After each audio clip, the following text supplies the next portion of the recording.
So why do I feel so strongly about the so-called prosperity gospel?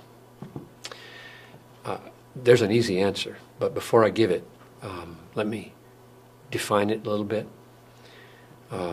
It's on a continuum from the most radical to what would be called soft or light. And the most radical would basically say, God wants you rich, and you should partner with him by faith to pursue riches. And the justification would be given, can't accomplish much in life without money. And so go for it. Or another rationale might be, you're kingdom kids, and kingdom kids don't wear tattered clothes. They dress like the king, and so on. The light would be simply being more cautious not to say those gross things about wealth, but to minimize sin and minimize pain and only talk about how well things will go for you if you follow Christ. So why do I abominate this so-called gospel? I think it is another gospel. And the first reason would be simply to go straight to the Bible and see what Paul says about those who want to be rich. I mean, it's just, he says, this is 1 Timothy 6:6, now there's great gain in godliness with contentment. In other words, without craving for stuff. For we brought nothing into the world, and we cannot take anything out of the world. If we have food and clothing, with these we'll be content. It's just amazing. But those who desire to be rich, now here's the key text, this is verse 9. Those who desire to be rich fall into temptation, into a snare, into many senseless and harmful desires that plunge people into ruin and destruction. For the love of money is the root of all kinds of evils. It is through this craving, that is, this craving to be rich, that some have wandered away from the faith and pierced themselves with many pangs. In other words, the very thing that leads people to suicidal piercings of pangs, namely the desire to be rich, is nurtured and cultivated by the prosperity preachers. They are encouraging that this suicidal behavior happen. That's abominable. Or Jesus said, it's easier for a camel to go through the eye of a needle than for a rich man to enter the kingdom of heaven. Why would he say that? It's because riches are such dangerous things. They're not a blessing usually. They're usually a curse. People are cursed with riches. They're destroyed by riches. And here again, a little parenthesis of qualification. I don't mean it's sinful to make a lot of money. I just mean it's sinful to want to keep a lot of money.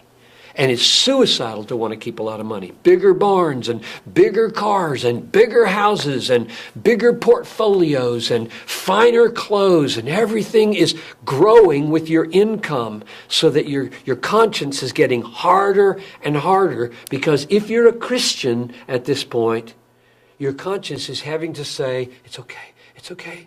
This is okay. This is the Calvary Road. This is what it means to deny yourself. This is what it means to follow Jesus. This is what it means to die every day. This is what it means to have my treasure in heaven. And it doesn't. It won't work. So your conscience has to be lacerated in order to keep from killing yourself.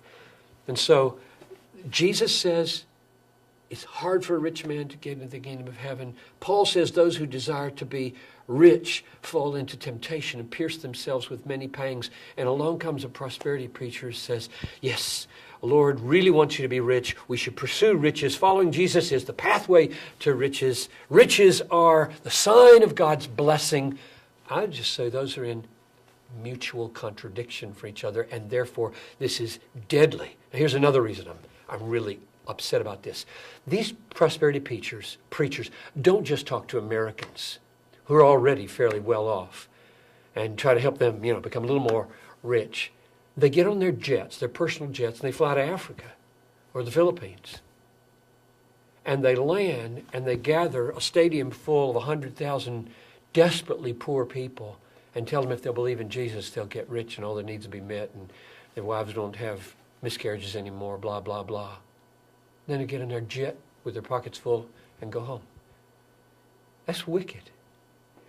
Because the Bible is so filled with teachings that in this life, this is a momentary affliction here. This light momentary affliction is working for us an eternal weight of glory beyond all comparison. What's Paul referring to there? He's referring to a lifetime. Light and momentary corresponds to the weight of eternal glory in heaven. He means when you come to Christ, you come and die, and you can count on it. Through many tribulations, we must enter the kingdom of heaven. Normal Christianity is pain. Sorrowful, yet always rejoicing, is the pattern. Prosperity preachers do not prepare new converts in third world countries to endure the realities of what it will cost them to be a Christian.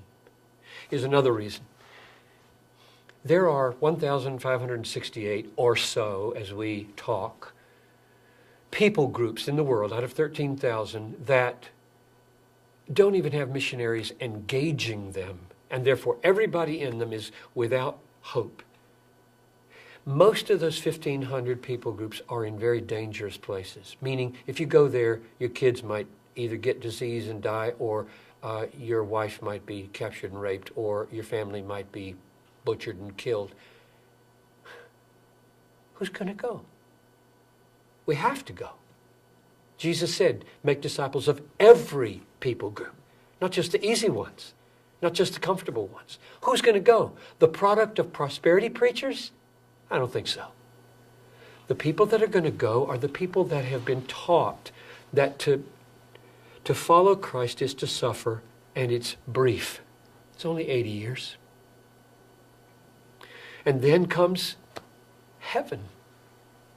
I just read this morning with Noel and Talitha, first paragraphs of Revelation 21. And I saw a new heaven and a new earth. For the former heaven and the former earth had passed away, and the sea was no more. And I saw the new Jerusalem coming down like a bride prepared for her husband. And he will dwell with us, and we will be his people, and he will be our God. And then every tear will be wiped away, and every pain will be gone. For the former things have passed away. That's coming.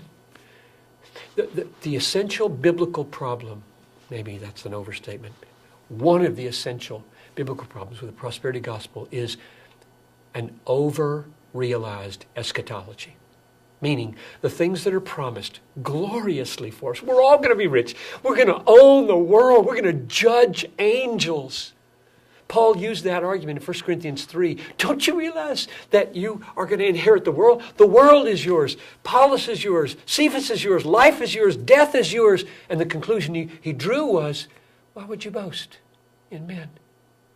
In other words, why wouldn't you take that as a means of enabling you to suffer and be lowly and kind and servant-like and walk on this Calvary road and take the pain of being a Christian? That's coming. But what they do, instead of say, we have to wait for that and pour our lives out through many tribulations here, they say, bring it now. Bring it now. The kingdom's already here, right? Jesus brought the kingdom. And it's the overlap of these two ages they don't understand. The new age is a beautiful age. And there are healings that happen in this world. I don't deny that. I just deny very vehemently everybody's going to be healed. You let these prosperity preachers with their healing talk and their word of faith talk go to the 4th floor of Augustana Home, or go to the emergency rooms or to the intensive care rooms of hospitals. Go there and preach your gospel. No, they don't. They wear their nice clothes, stand up with the lights, money strewn all over the thing, with people out here who desperately want somebody to tell them how to get rich, and there they make a lot of money that way. They don't go to the places where it's impossible to deal with reality unless you've got a theology of suffering. And so for all those reasons and more, It's a tragic thing that one of our greatest exports of America is the prosperity gospel. People are being destroyed by it. Christians are being weakened by it. God is being dishonored by it, and souls are perishing because of it. And a lot of guys are getting rich on it.